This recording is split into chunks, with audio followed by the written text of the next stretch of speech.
Welcome back. Mark Bertoli joining us from Abbott Wealth Management on this Wednesday. Welcome back to the show. Thank you. Yes, great to have you back. You've been a little far away for a little while. Yeah, I got my wife a cruise for Christmas. That's lovely. We went Good. 33 years together, and Congratulations. we just had a great time, just the two of us. Good, good. You missed some ugly winter weather while you were gone. I know. My kids were complaining about shoveling. I know.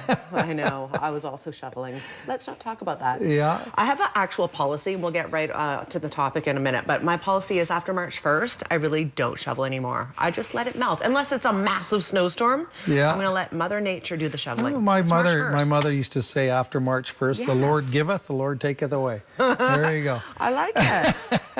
A bit of a switching of gears here. We're talking about the Canadian auto sales industry. You were just mentioning in the break that record sales this year. Absolutely, yeah. You know, and as I discover I look at the banks and things that are very relevant to the Canadian economy and really have a trickle-down effect to all of us.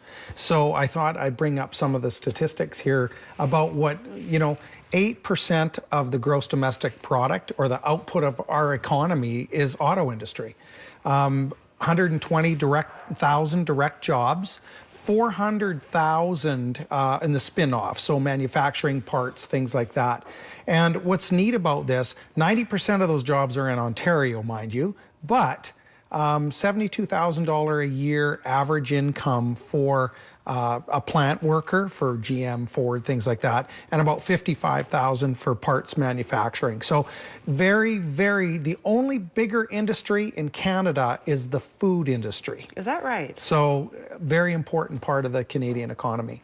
Yeah. Let's take a look at that second slide. I think there's more So details. yeah, I mean, very interesting. We go back to 2008 and 9, and I remember we did a special report back when the market was going through all that turmoil, and we talked about auto industry.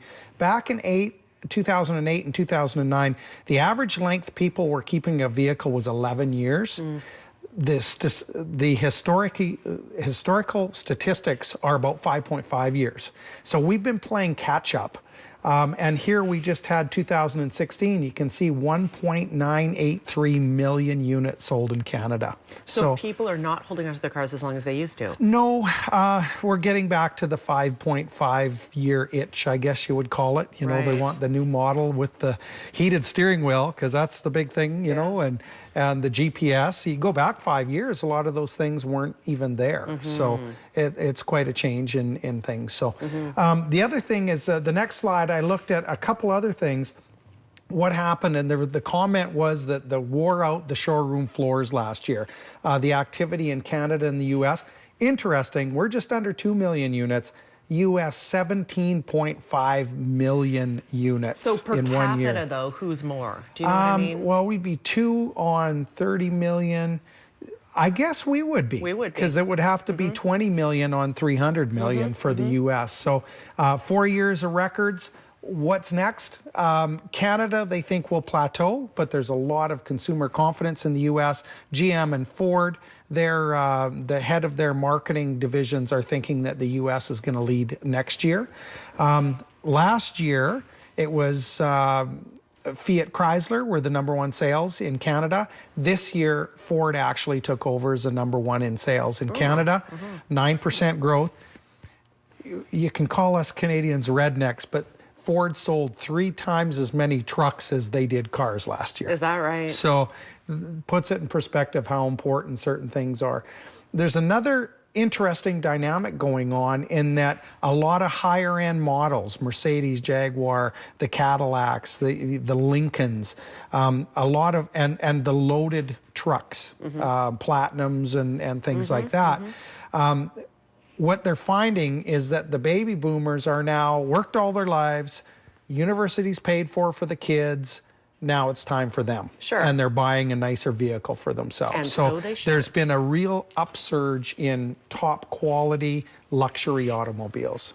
Interesting. Big thing. Interesting. So, Good stats. We also have a question of the week this week that we'll put on the board here. President Trump addresses Congress.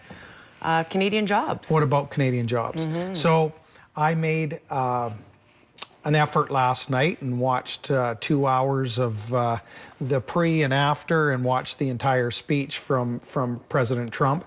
And some of the statistics that came out this morning, it was a speech that was a positive to 78% of the U.S. population. So a different tone is how it's been explained, in that he was the most presidential he's ever been. He spoke to Democrats and Republicans, and he appealed to Americans to come together to, as he says, make America great again, but work together to create programs to help all areas of the economy. So how does that, he actually quoted Prime Minister Trudeau last night and said that Canada has a great immigration policy, and the U.S. should more mirror our immigration policy. So that's nice. We got a mention in the speech, but our trade deficit with the U.S. is almost balanced. I think it's out by 2 or 3%. But sometimes you got to flip through the pages and try and make sense of all of this. One of the great messages last night was about creating American jobs. As exporters into the United States, we export a lot of raw materials, energy, and that makes up a big portion of our part of the deal. A lot of that is not heavily labor intensive.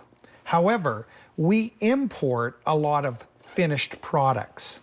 You think about phones and electronics and things that are manufactured, cars in the United States as well. In order to mess with that, we would lose a few jobs, but the States would lose a lot of jobs because what they bring into Canada is more labor intensive. So that's, I think, good for Canada in that they will be very careful negotiating programs with Canada versus, for instance, Mexico. It will be interesting to see how it plays out with our trade deal.